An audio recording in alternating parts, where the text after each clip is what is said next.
Hey guys, and welcome back to our YouTube channel. Today we're going to be talking about my birth story. That was the most voted option on my Instagram stories. And also Oscar is wearing his Seth and Bear all-in-one jumpsuit for my last video, which looks gorgeous, doesn't it? So I've got some toys here so you can play. Yeah, oh, he can see himself in the camera, so he might be a little bit distracted. You're not going to sit down? He does this new thing where he'll arch his back because he doesn't want to sit down. There you go. Give you those toys. So yeah, I wanted to share my birth story. It was a really positive experience overall. I just had some complications after I'd actually given birth, but I'd also had a home birth. So I thought it'd be quite interesting to talk about that and my experience with that, because quite a few people did contact me to see like why I chose that and how it went and all that kind of stuff. So I'll start at the beginning. I was 7 days overdue. I was adamant that I was going to have him early, and obviously he did not. I don't know if that was me just being hopeful, because I definitely had enough of being pregnant by this point, because it was August last year and we were in a heat wave, and so I was just so done being pregnant. I had no complications throughout my pregnancy, no problems whatsoever. And then yeah, I was 7 days past my due date. We'd already opted for the home birth because we were like, obviously it was quite early on in the pandemic. I think we might have been in lockdown or semi-lockdown or something, I don't remember. But I remember there still being quite a lot of rules at the hospital. And my husband, Louis, is high risk. So we didn't want to have to go into the hospital, and I didn't want to have to do most of it on my own. So we spoke to a few people about the option of having a home birth. It was actually my midwife that recommended it. Then she said, obviously you don't have to like go through with it if you don't want to, but why not consider it so you can be in your own environment. I did some research about it, and then the home birth midwife team, they come out to you and chat to you about all the options, sit down with you, go through all the pros and cons so you can make a decision as to whether you want to do it or not.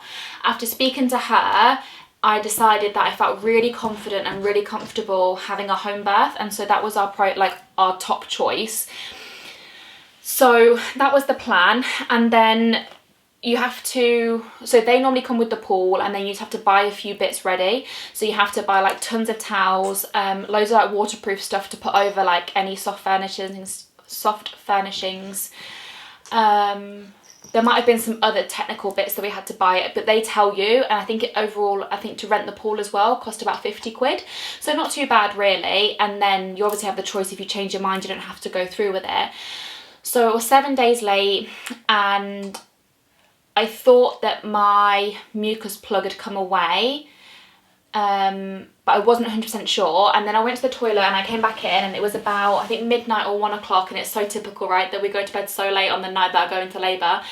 And I came back from going to the toilet and I said to Louis, I'm pretty sure my water's just broke in the toilet. And he's like, no, I'm sure it hasn't, I'm sure you're fine. So I just sat there in bed, carried on, and then looked down and I was like, yeah, that's definitely my waters, because obviously it was still coming. So at this point I'm shaking like an absolute leaf. I've always been really petrified of birth, I'm not going to lie. That's probably been the one thing that's really scared me throughout the whole experience, was the thought of having to give birth. And we actually did a hypnobirthing course with the Positive Birth Company, which I highly recommend for anyone that's pregnant. There's a Facebook group which they add you to, where you can read everybody else's birth stories, which is fascinating and really interesting and gives you loads of insight into the different things that could happen. And then the actual course, she talks about what your body's doing and how to breathe through it and all this kind of stuff and what to expect. So I kind of knew what to expect from this point. I rang the home birth team to let them know that my waters had broken, because actually what they tell you is that even though in the movies you always see that their waters break first and then they get rushed into hospital and have birth, then rush to the hospital and give birth to their baby. But what happens most of the time is that you'll go into labour and then your waters will break during labour. So the only thing with having your waters break first and having no signs of labour beforehand is that you then only have 24 hours to give birth, because it's a high risk of infection for the baby, because essentially those waters are the part that kind of keeps him safe and secure, and I guess infection free when he's in those waters. And they've broken and come away now, so he's susceptible to getting any sort of infection. So the time is like ticking, and I think I was really aware of that I only had 24 hours to give birth. Otherwise you'd have to be induced or basically have some sort of intervention to make sure you could give birth within that time frame.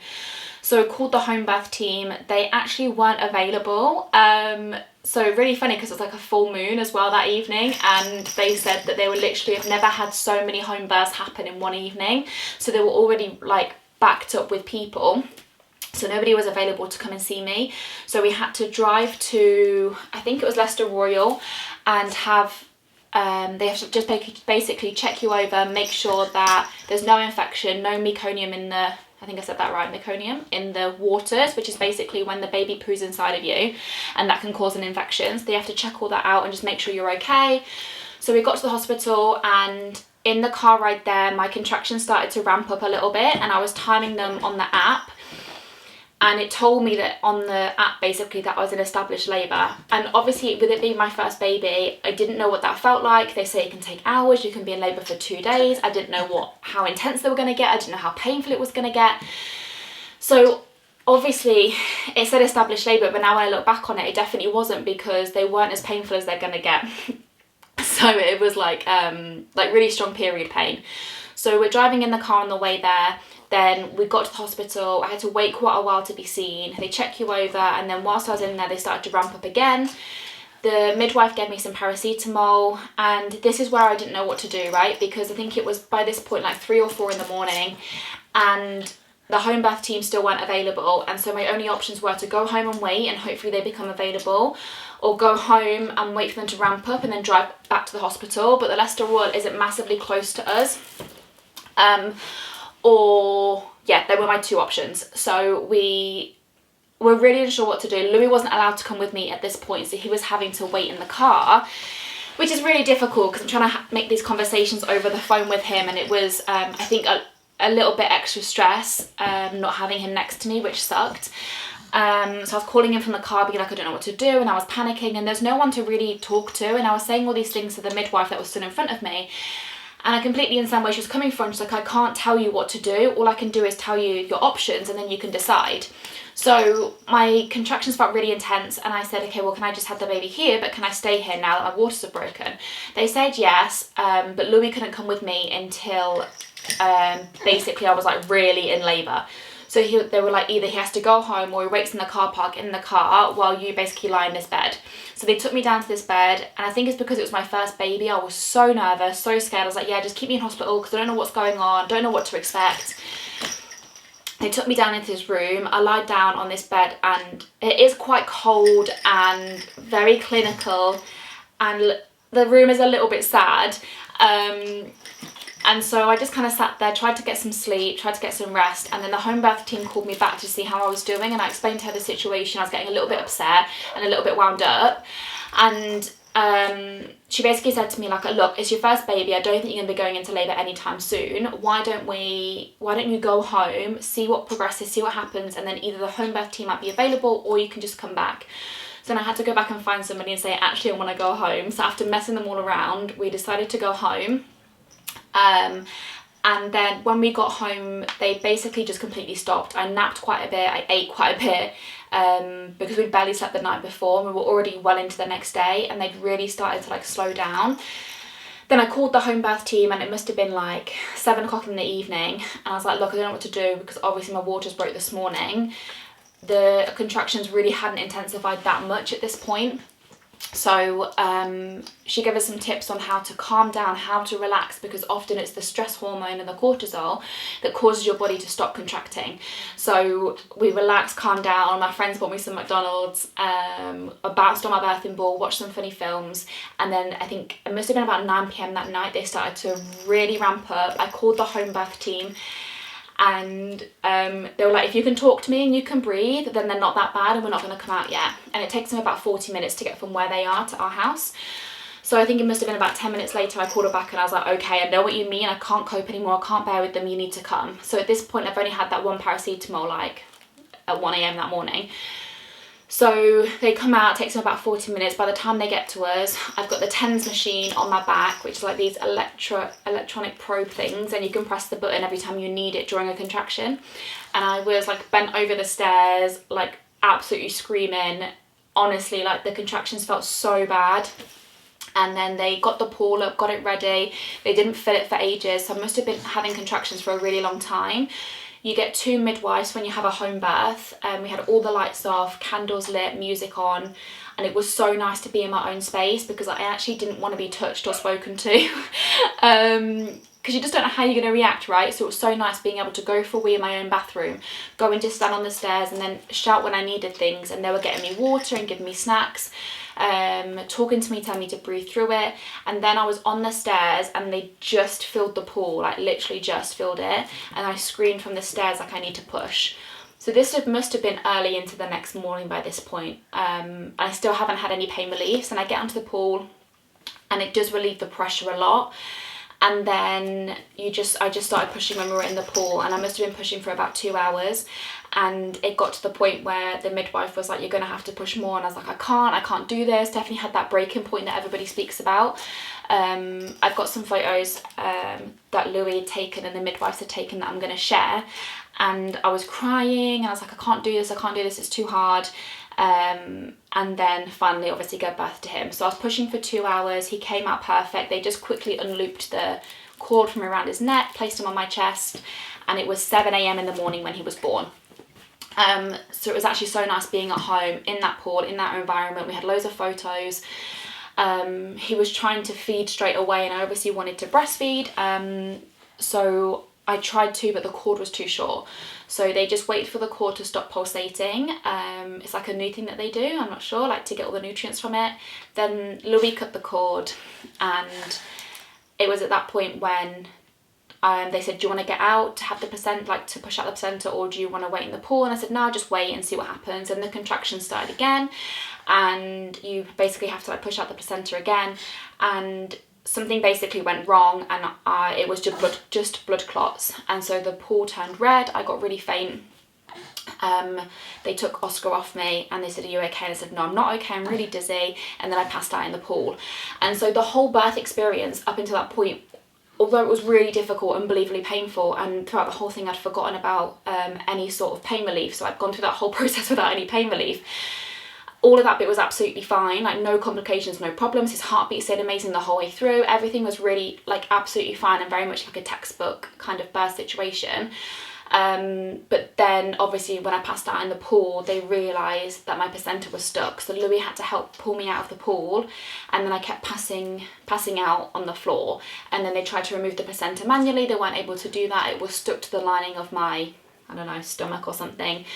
Super rare, doesn't happen very often at all. I was kind of having like a mild panic attack because obviously I didn't know what was going on, and I've never really been ill or had anything like wrong with me at all, so it was a really weird feeling for me. I've never passed out or anything. So then they had to call the ambulance. They came, they took me away in the ambulance. Lou had to follow in the car with Oscar in the back seat, in the car seat, so a brand newborn baby. Louis didn't even know where all the clothes were. Luckily I had a hospital bag packed just in case. They were able to bring that to the hospital, and then they rushed me straight into surgery. And because I was still really faint, I had lost a lot of blood in the pool, but obviously they didn't know how much blood because it was all in the pool and you can't see. I was too faint to just have the epidural and just have the surgery that way. They had to put me under and put me to sleep. Again, I've never been put to sleep, I've never been to hospital, so this was all quite scary for me, and I was again having mild panic attacks with the midwives and the nurses having to calm me down. They were unbelievable. Like the care and the response and everything was just next level.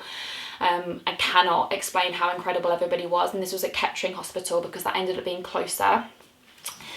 Then they took me through to surgery. This whole time I haven't been able to feed Oscar. I don't even know what time any of this was happening.